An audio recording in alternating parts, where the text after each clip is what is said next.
My name's Daniel Clark. I'm a Wotjobaluk man of mixed descent. My grandfather's mother is from Dimboola, his father is from Warrnambool. And my grandmother, who is still alive today, she is from the Coorong in South Australia. So the Earth Oven event began in 2015, led strongly by Maurizio Campanelli and Darren Griffin. This year, 2017, will be in its third year. It takes place next to an important cultural site, the site of Wopert. That is where Chingal the emu was killed in the Dreaming Stories. So as people come to the event, we can learn this story as a group. It's a very important story for a lot of communities in different ways. An earth oven is an oven in the ground, similar to New Zealand or Pacific style.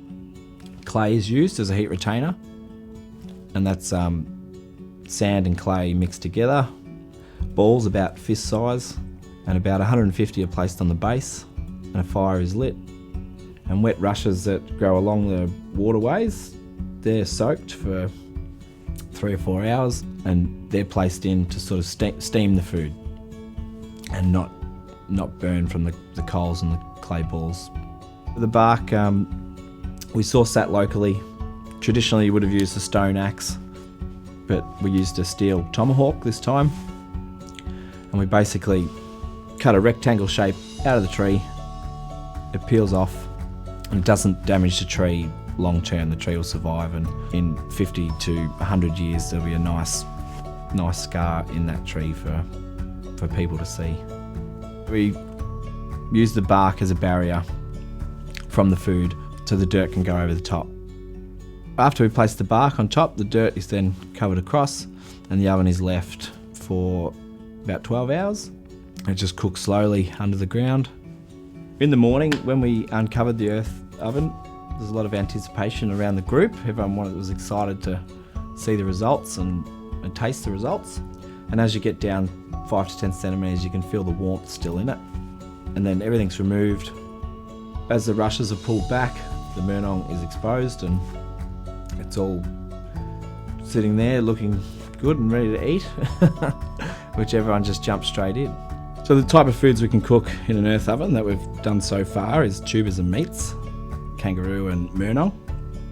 A really significant part of this event is to actually taste native foods after years of some people not being aware of that these foods are still around. Raw, the murnong is really bitter.